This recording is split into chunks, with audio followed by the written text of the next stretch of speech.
I'm divorcing you because you are no longer in charge. Get out of here. My husband suddenly thrust the divorce papers at me, and I accepted them stunned. Please give me some time to think about it, I said, and my husband left the room, giving me until the next day to think about it. And when I checked the divorce papers, there was something written on the back. And the moment I saw it, I immediately called the police. I am Hannah, a 55-year-old housewife. My husband Cooper is 57, and we have been married for 35 years. I lost my uterus due to illness a few years into our marriage. And at one point there was talk of divorce. Sure, I want a kiss, but I married you to start a family. So let's not get divorced and live together. When I was almost heartbroken over not being able to have children, Cooper supported me by saying that Cooper's the third son. His father was the president of a small business, and when his father died, his oldest son took over.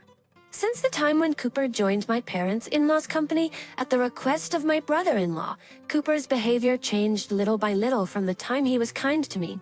So about a year after he joined the company, he started coming later, about close to midnight, saying that he had to work overtime. He also started leaving the house on his day off because he had to work on his days off.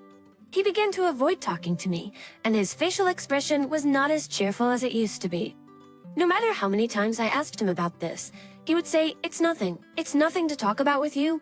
I also grew increasingly distrustful to Cooper's attitude, and I tried to several times to talk to him about it, but he refused to talk to me for some reason. There was no doubt that something had happened either between his family or at the company. Did my mother-in-law say something to him? I gradually began to think so. This has to do with the fact that there is a big gap between me and my mother-in-law. My mother-in-law was very harsh on me for not being able to have children. Why did you marry Cooper if you aren't even have children? If you can't even have children, get a divorce soon. You are an eyesore. These words were said to me every time we saw each other. And when Cooper heard about it, he was furious. The next time you say something like that, I'm going to cut you off from this family. Cooper was so furious that he declared to his mother that he was going to cut ties with her. We came to an agreement that I was not to have anything to do with my in-laws. I have since grown apart from my in-laws, but I still can't completely cut ties with them for reasons such as socializing with relatives.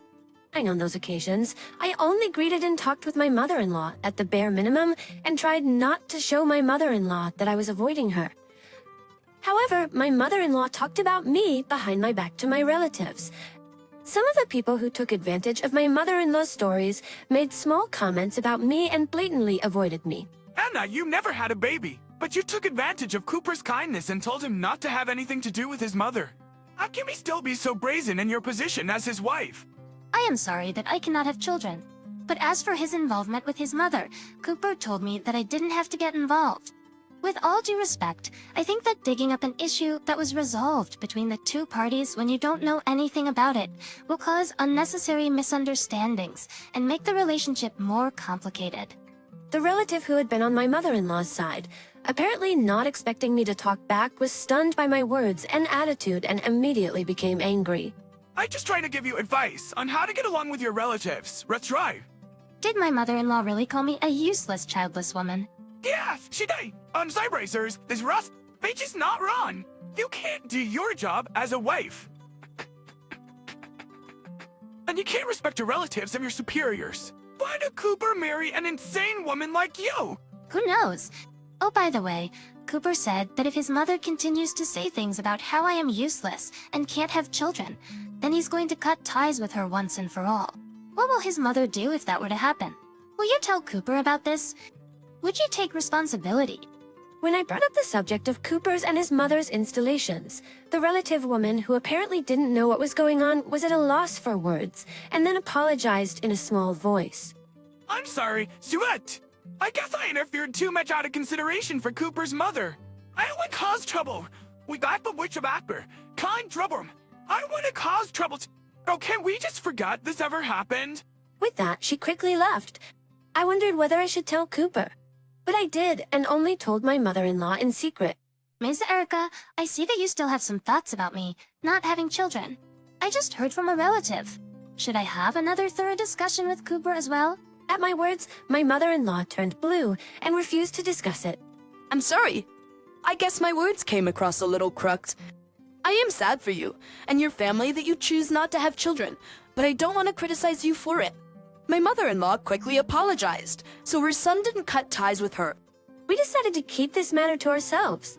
For the next few decades, we enjoyed our life together, even though we never had children. One day, after all those days, Cooper says to me, my brother asked me if I wanted to join his company. I told him no, that I was too old to change jobs. But he insisted. Honey, it doesn't sound like the company is going downhill or anything. What do you think I should do? He asked me. In fact, I am now a full-time housewife, but during my working years, I have seen various companies in financial trouble as a management consultant. So I immediately checked the situation of his family's company, but it certainly did not seem to be in financial trouble. When I told him this, Cooper later decided to work as a board member of the company that his eldest brother had attached to him after hearing more details from his other brother.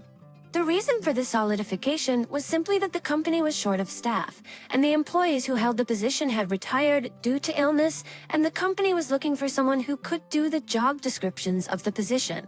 After a year had passed, Cooper's behavior began to change. He started coming home late at night, and his attitude towards me became cold. There's a lot of discord, but then Cooper told me the housekeeper who had worked at my parents' house quit because of a sudden illness. You have some extra time on your hands. So could you work as a housekeeper at my parents' house until we find a new housekeeper? I was surprised at the suddenness of the offer. When I asked for more details, I found out that she was not a housekeeper, but rather a caretaker for his older brother who lived at home. I found out that her main job was to take care of the grandchild. The eldest brother and his wife were in the middle of divorce proceedings, so they were taking care of the grandchild. The granddaughter was a 12-year-old girl named Samantha, and while she was at school, the caretaker cleaned the house and cooked food. After Cooper told me more about Samantha, I decided to take the job. Samantha seemed to have a hard time with adults, and at first, she was very shy around me. However, after 6 months, Samantha began to talk to me about her problems and events at school, and I was able to hear many other things from her. I asked Cooper's brother if I could take care of Samantha at home so that I could spend more time with her. You were going to kidnap Samantha because you couldn't have children yourself. And if you won't clean the house and do the chores, then you are not a good housekeeper. So I'm going to stop employing you. And from my mother-in-law who heard this, now you want a child. You made Cooper give up on having kids, and you think you can talk like this? Besides, Samantha is a girl. And if you take her in, she'll soon be married off and wasting Cooper's money. I won't allow you to do that. And refused my request. I didn't even say I would take her in, but my mother-in-law and my brother-in-law jumped the gun on me for not having children. Perhaps my mother-in-law's thinking was that since Samantha is a girl and cannot be the heir, she didn't want to include her in my parents-in-law's finances.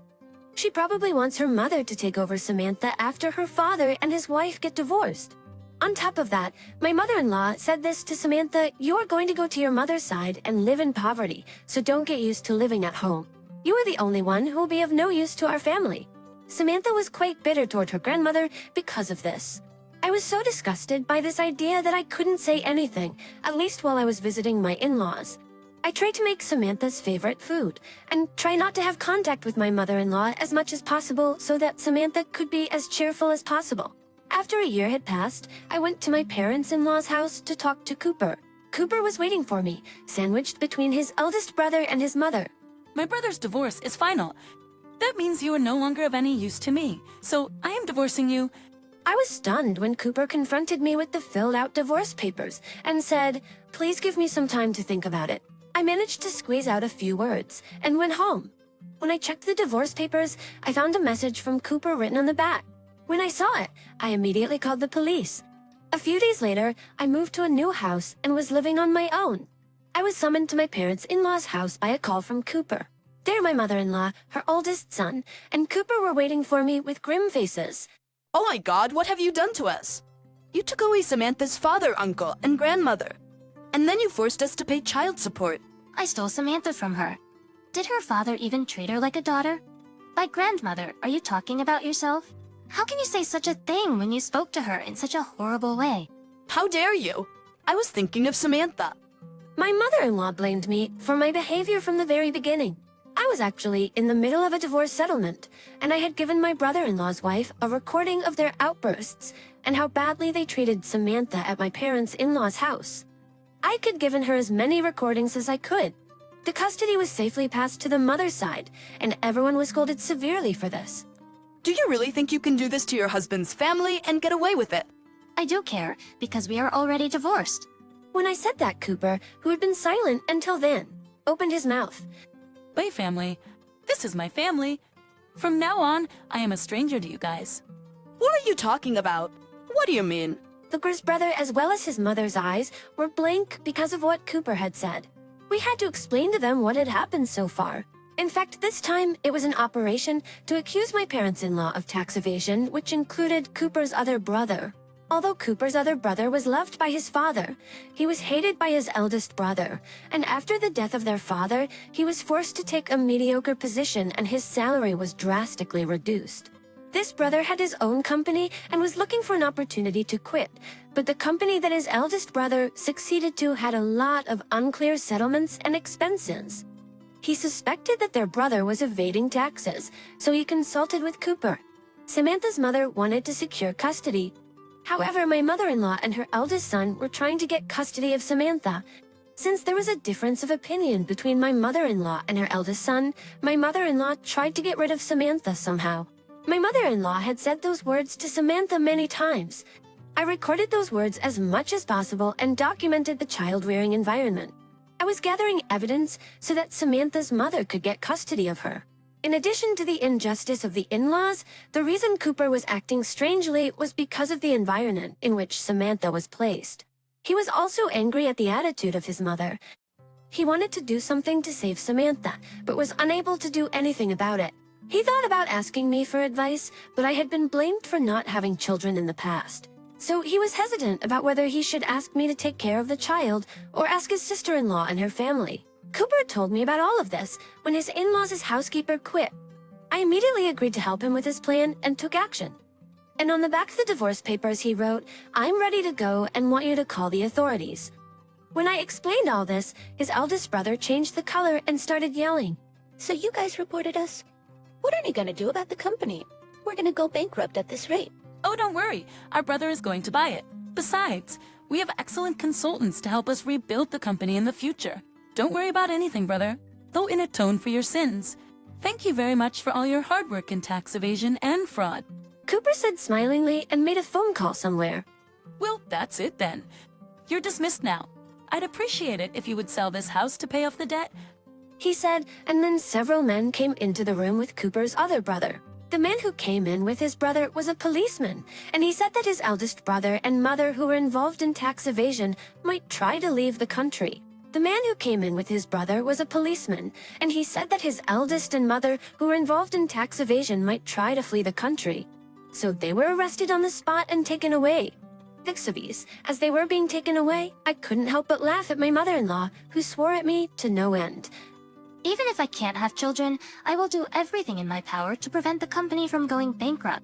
And I'm really relieved that I don't have to worry about being disrespected for not having kids. Thank you so much for being my role model. When I said that, my mother-in-law quickly became silent and left the room. Cooper was then adopted by my parents and became part of our family. Cooper and I started working at my ex-sister-in-law's family company, which was bought out by his other brother in order to rebuild the company. We had been busy dealing with the fraud and unpaid wages that my mother-in-law and her eldest son had been hoarding up until now. However, the second son, who originally started his own company and has outstanding management skills, has been working hard to restore the company's performance. I have been out of the field for a long time, but I am now working hard to restore the company's performance. My mother-in-law and her eldest son were sentenced to heavier sentences than usual because of the high amount of tax evasion they had committed. Of course, my former parents-in-law's house was sold and their property was disinherited, leaving them penniless and with no place to return to. It will be a while before they find out about it. Through my lawyer, I received several letters from my mother-in-law addressed to me. Some said, "You are a traitor, a pestilence who destroyed our home." And others said, "For the love of my relatives, I need your help. I forgive you for not being able to have children, didn't I?" At first, I found it interesting and read it. But then I got tired of it. Gradually, I became bored and refused to receive them. I keep in touch with Samantha from time to time. It's been a while since this fiasco, and I've been trying to help her and her mom get their life back on track. Samantha's mother contacted me to thank me for taking care of her almost exclusively. Hannah, because of you, you saved Samantha's life. Samantha has been asking about you since then, saying you were the only one who is nice to her. If you don't mind, would you play with Samantha again? I started to cry involuntarily at those words, and also to Samantha, who was on the phone before I knew it. I want to eat your food again, so will you cook it for me next time? I cried so hard when she called out to me. The girl who was nearby saw this and at first wondered what was going on. However, when he heard Samantha's enthusiastic voice coming out of the receiver, she pointed at me and started laughing hysterically. We made an appointment to meet and hung up the phone. And since our new house was only a 15-minute drive from Samantha's and her family's new house, we began to see each other frequently. I'm busy with work right now, but when things settle down, I'll be able to meet more with Samantha and her family.